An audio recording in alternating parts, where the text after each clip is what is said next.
Brasil brasileiro, mulato insoneiro, vou cantar-te nos meus versos.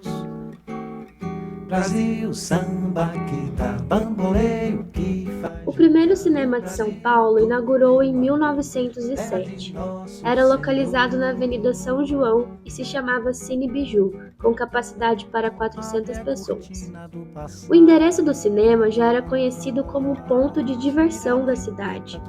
Em 1898, funcionava um boliche, que mais tarde foi transformado em um teatro que era chamado de Éden Teatro. A trilha sonora dos filmes exibidos lá era acompanhada por um pequeno grupo musical, composto por 6 artistas. E na época, os filmes possuíam duração diferente, sendo que, em média, eles tinham 10 minutos de história. A sessão costumava mostrar 5 filmes por vez, e, claro, a maior parte do acervo vinha da Europa. Antes de ser demolido, em 1914, o Biju ainda ganhou um anexo, o Biju Salão, que dobrou sua capacidade para 800 pessoas. Era um empreendimento glamuroso que acabou falindo graças à reforma do Anhangabaú e da Avenida São João. Mais tarde, o centro de São Paulo passou a concentrar grande número de salas de cinema entre as décadas de 1930 e 1950. A maioria delas ficava nas avenidas Ipiranga e São João, o que fez a região ser conhecida como Cinelândia. Um dos primeiros cinemas construídos em São Paulo na Cinelândia foi o Cine Ufa Palace, depois rebatizado de Cine Arte Palácio, na Avenida São João, em frente ao Largo do Paissandu. Inaugurado em 1936 e projetado pelo arquiteto Rino Levi, ocupava o térreo de um edifício de 6 andares, onde funcionava também o Plaza Hotel. A sala do Cine Arte Palácio tinha capacidade para 3.119 espectadores. Rino Levi projetou também o Cine Ipiranga, na avenida de mesmo nome, inaugurado em 1943. Assim como o Arte Palácio, o Ipiranga ficava no térreo de um edifício de 22 andares, utilizado pelo Hotel Excelsior. Foi o único que resistiu por mais tempo, exibindo filmes do circuito comercial até 2005. Outro grande cinema do centro era o Cine Marrocos, na rua Conselheiro Crispiniano, no térreo de um edifício de escritórios. Projetado em 1951 pelos engenheiros João Bernardes Ribeiro e Nelson Scoratio, o Marrocos tinha sua decoração interna inspirada nas histórias de As Mil e Uma Noites. A sala foi considerada, na época de sua construção, uma das mais imponentes e luxuosas do Brasil. Porém, com a deterioração da região central e a ascensão da Avenida Paulista, o Marrocos acabou perdendo os antigos frequentadores, também atraídos pelas novas salas inauguradas na Avenida Paulista. Mas e hoje? Como está o cenário do cinema de rua e do cinema nacional em São Paulo? São 200 filmes brasileiros sendo lançados ao ano, e é em torno de mais outros 200 filmes estrangeiros também lançados ao ano dentro do Brasil. Só que desse total, o que é comercial é uma parcela muito menor, e esse cinema comercial tem um volume gigantesco de marketing, de dinheiro, de publicidade, que cria um complexo de envolvimento com a população que funciona muito bem dentro de uma estrutura capitalista que age dessa forma. E aí, se a gente não tem um parque exibidor, um sistema de exibição e de distribuição que garanta o acesso à diversidade da nossa cultura, a gente sempre vai ter a predominância absoluta de um produto externo que vem já com esse pacote todo de divulgação. E aí quando a gente fala justamente de cinemas de rua, que majoritariamente são salas de cinema que programam filmes independentes, e muito menos filmes comerciais, os cinemas de rua eles acabam sendo os primeiros a sofrer os efeitos constantes e contínuos desse desequilíbrio que eu mencionei, né? Quando a gente pensa em São Paulo, a gente consegue contar nas mãos quais são os cinemas de rua. A gente está falando agora aqui do Cine Olinda, ela se sustenta porque ela é pública. A gente fala do Petra Belas Artes. O Petra Belas Artes se sustenta porque tem o patrocínio da cerveja Petra. O Espaço Itaú de Cinema se sustenta porque tem patrocínio do Banco Itaú. O Cine Sesc se sustenta porque é do Sesc, que também se autossustenta. Aí a gente tem o Reserva Cultural. O Reserva Cultural não é patrocinado por ninguém, mas o Reserva Cultural se sustenta porque ele está vinculado a uma distribuidora, que é a Imovision, que distribui os próprios filmes na própria sala. A gente tem o Cine Sabesp, em Pinheiros, que se sustenta porque é patrocinado pela Sabesp, e assim por diante. Então, os cinemas de rua em São Paulo, eles sozinhos em si, na verdade, dificilmente sobreviveriam. Então, se qualquer um desses que eu mencionei perdem o patrocínio que eles têm por trás, talvez eles tenham que fechar. A gente sabe que existe uma dificuldade de impulsionar os filmes nacionais no Brasil, que infelizmente não tem tanto prestígio como os filmes de mainstreaming internacionais. Estamos falando de um país rico em cultura e diversidade, mas mesmo assim, o cinema nacional é pouco valorizado pelas pessoas.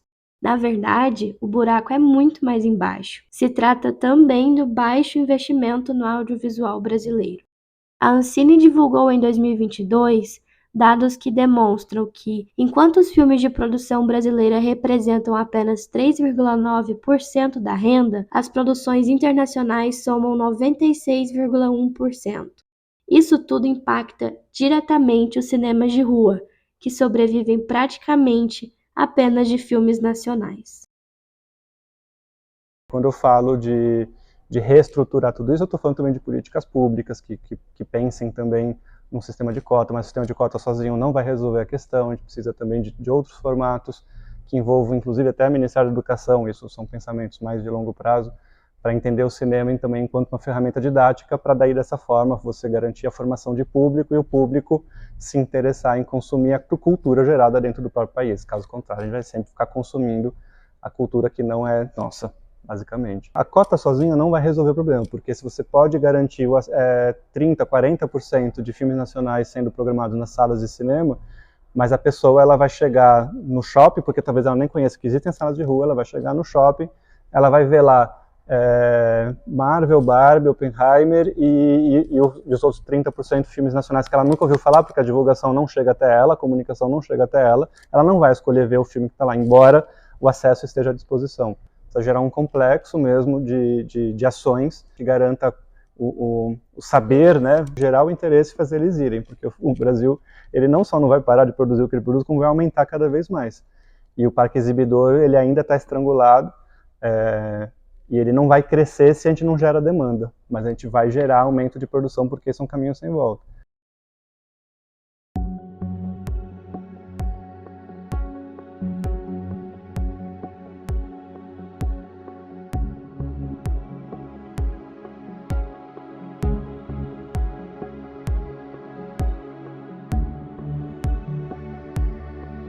Para que o cinema brasileiro tenha a devida atenção e para que os cinemas de rua tenham a popularidade merecida, é necessário educar novamente a nossa sociedade. O que se quer dizer com isso é que não adianta termos uma forte bagagem no audiovisual brasileiro se temos um público que foi criado anos atrás a consumir apenas o que vem dos norte-americanos. O Brasil sempre teve muita abertura para o cinema americano, já que os Estados Unidos demonstrava na época um alto domínio do audiovisual. Isso sem contar os investimentos altíssimos e uma potência tecnológica absurda que eles sempre tiveram.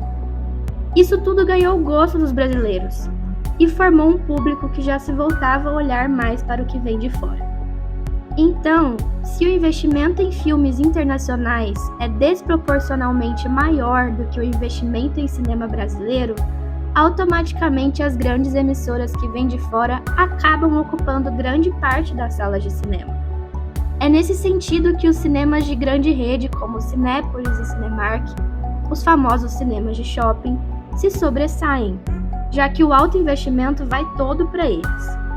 Assim, os filmes de mainstreaming e as salas de rede, tendo mais visibilidade, as pessoas acabam dando mais importância, simplesmente porque elas sabem da existência desses filmes. Se a gente passa a consumir a nossa própria cultura, a gente volta a se acreditar como brasileiros, a consumir a nossa própria forma de existir, e isso ajuda economicamente o país a evoluir. Porque é isso, a gente está falando do shopping, né? E o shopping, ele vem nesse lugar de um modelo justamente estadunidense, de consumo, de convivência. Quem impôs isso a nós, e a gente acreditou, foram eles. A questão do cinema, da sala de cinema, ela não é necessariamente a experiência coletiva, ela é uma experiência de imersão, que é diferente de você assistir um filme em casa, no computador, na televisão ou no celular. Você não vai ter imersão absolutamente jamais, mesmo que você escute com fone, mesmo que você tenha o home theater em casa, não vai ser a imersão que o cinema proporciona. Mas a experiência imersiva, ela se preserva mesmo numa sala pequena. E essa sala pequena, ela é um modelo para a rua muito eficaz. Pensando nessas mudanças culturais, o quanto que o cinema de rua não necessariamente está fadado ao desaparecimento, eu acho que muito pelo contrário, a gente precisa só modificar costume. O querer ir ao cinema nunca deixou de existir, o que mudou foi ir ao shopping e não mais ao Cine Palácio, que existia na rua, enfim. Esse gosto de ter a experiência numa coisa muito grande, ela se perdeu. Era algo que existiu e era um grande tesão da sociedade naquele momento, e aquilo se perdeu porque o shopping conseguiu substituir por essa cultura do temos muitas coisas à sua disposição para você escolher. Então acho que assim, esses cinemas de rua que existem atualmente, eles têm uma fragilidade muito grande, porque talvez eles não consigam se pagar integralmente, porque a gente não tem um super público que se sustente nesse lugar, mas ao mesmo tempo eles são muito importantes para a nossa história. Eu acho que pode existir um bom futuro para o cinema de rua se a gente muda a lógica deles para salas menores, como eu tinha mencionado. E para o nosso cinema como um todo, a gente vem num crescente de produções que oscilou nos últimos anos por conta de pandemia e do nosso último governo, que paralisou investimentos em cultura, etc. Mas a gente já retomou e esses números não vão cair.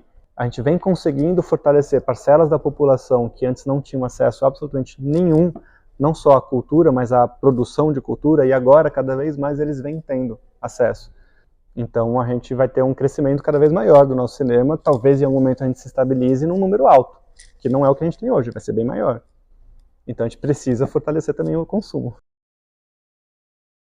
Mesmo em meio a um cenário complicado como esse, a experiência de ir ao cinema, principalmente aos cinemas de rua, nunca será substituível. O cinema brasileiro não para, mesmo diante das dificuldades, e só tende a crescer. Porém, é necessária uma luta para ter uma programação nacional maior, e também um maior reconhecimento dos cinemas locais, já que temos uma diversidade cultural e capacidade de produção enormes. Mas, infelizmente, enfrentamos muitas desigualdades nesse meio. Então, como um retrato do país que a gente vive, o audiovisual e os cinemas de rua imprimem exatamente essas diferenças. Brasil, meu Brasil brasileiro, mulato insoneiro, vou cantar-te nos meus versos. Brasil, samba que dá bamboleio, que faz gingar o Brasil do meu amor, terra de nosso Senhor. Abre a cortina do passado,